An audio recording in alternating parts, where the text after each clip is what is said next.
Hello everybody. Today I'm going to be talking about the most effective way to practice, set goals, and continually perform.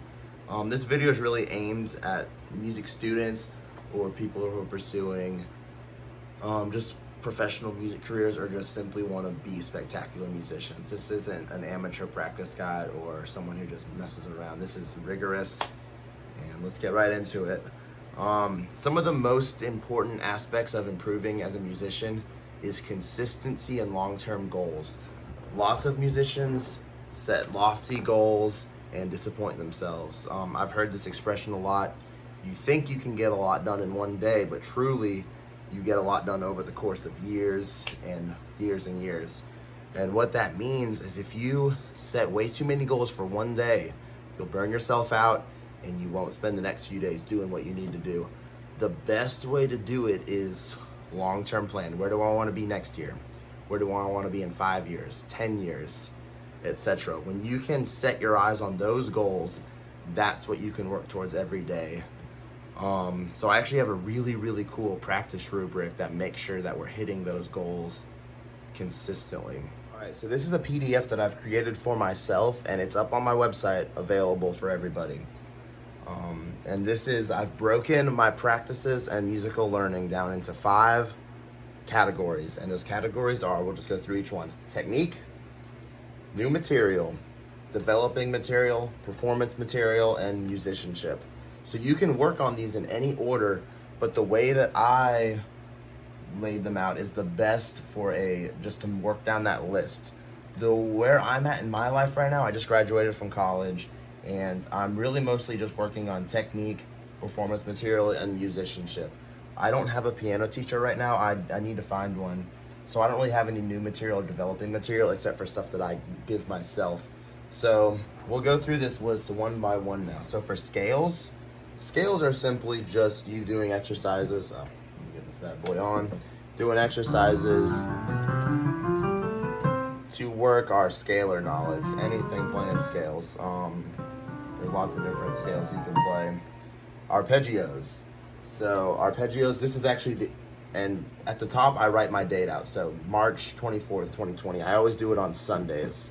Every Sunday I figure out what I want to achieve this week, and we fill all this out. So my exercise is 7th chord arpeggios. The way I do this, I play 4 octaves of major 7 up and down, major 7. Then I play 4 octaves of all the dominant 7s, and then I play 4 octaves of minor 7, and I go up and down with it. And then I do a half diminished. And this is how I'll play it. And I'll put my metronome on, of course. And I'll go through and I'll do that in every single key.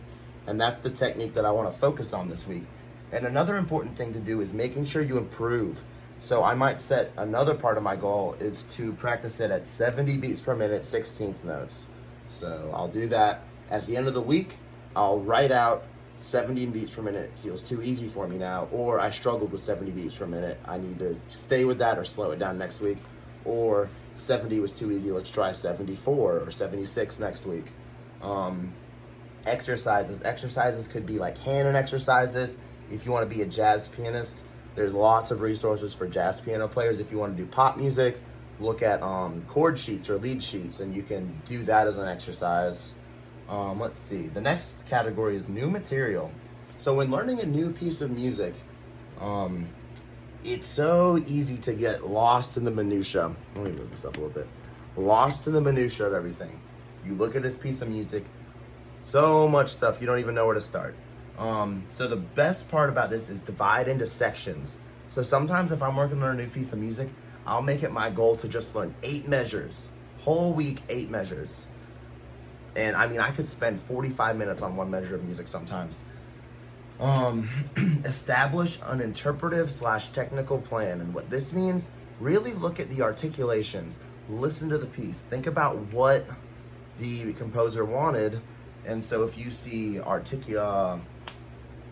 phrasing, for example. So if you see a phrase, a melody, where is that melody traveling? Let me try to think of an example. There's one piece of music I'm doing that's very lyrical in the right hand. I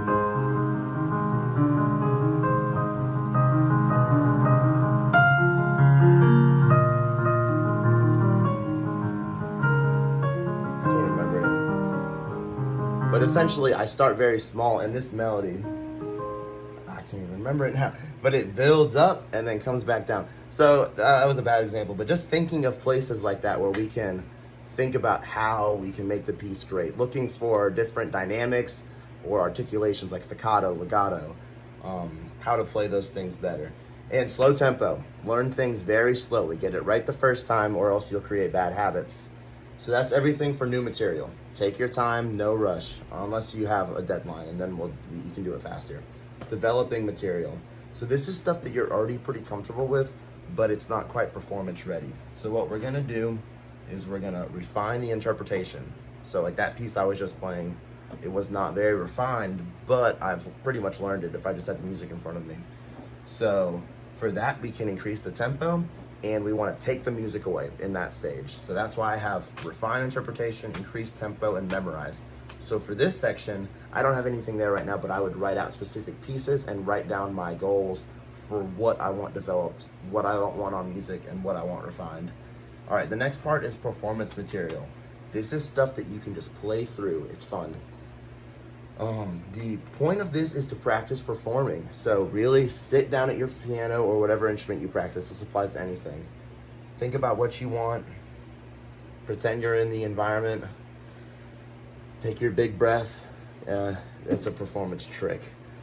The one big breath, and maintain memory. So the point of this too, if I don't touch a piece for a few days like that one, I know that piece pretty well that I was just trying to play. I haven't played it in a few days, so it's kind of slipped my mind. So performance material, it's important to maintain it. And I also have renew and innovate, which means I already know this, but is there anything I could do to make it just a little bit better?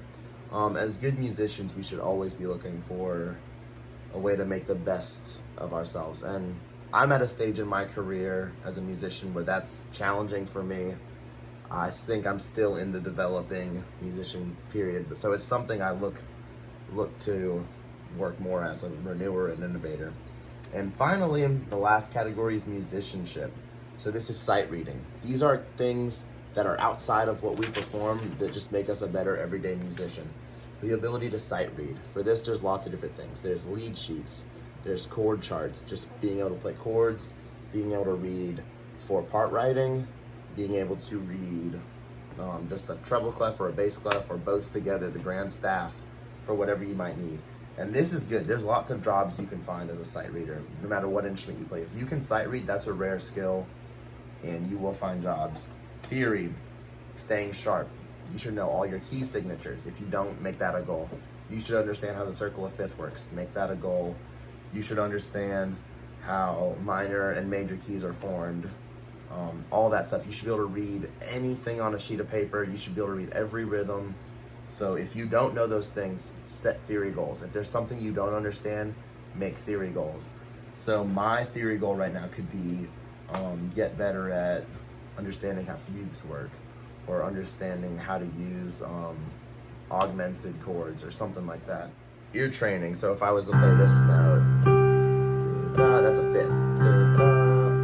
Just being able to identify that. So if I play a root note, that's my C. That's E, I think. Yeah. Being able to hear your interval training, stuff like that. Composition / improv. So composition's pretty much where I've been spending most of my time recently. One of my dreams is to become a composer, so I've been spending lots of time composing music, which is great. It refines lots of everything gets better when you compose. You understand harmony better, you understand melodies, rhythms, because you actually have to create it, and it just takes a lot more constructive thinking. Let's see, and improv, so just being able to make something up.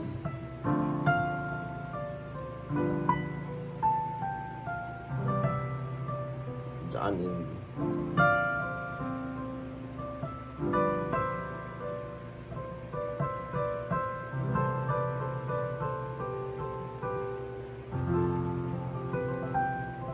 just being able to make stuff up, that's improvisation.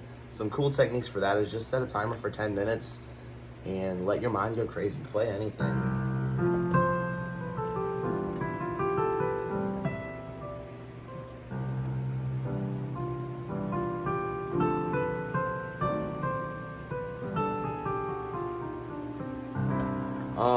At first, during the first few minutes, you might not come up with anything cool, but I found that if you just let everything go, do that for a few minutes, you'll actually start getting into some really cool stuff once your mind kind of relaxes. The next is active listening. This is very similar to ear training, and that's listening to something for a more analytical purpose. So you don't really worry about the music theory aspect of it so much. Like, I'm not thinking about what notes or what rhythms the musician's playing. With active listening, I'm like, why do I like this? What did the composer do to make this feel this way? That's how I perceive active listening.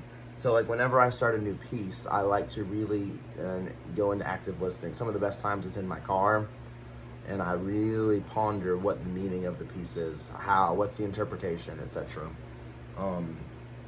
And so that's an aspect of active listening that can make your musicianship better. So yeah, essentially, if you're to take this and pick all these categories, set goals on how you're going to improve in each one, I promise you your practice will just be so much more productive. You'll get lots more done over a long period of time. And this is a free PDF I made, and it's available on my website, so please check that out. If you have any questions, email me. But thank you guys for watching this.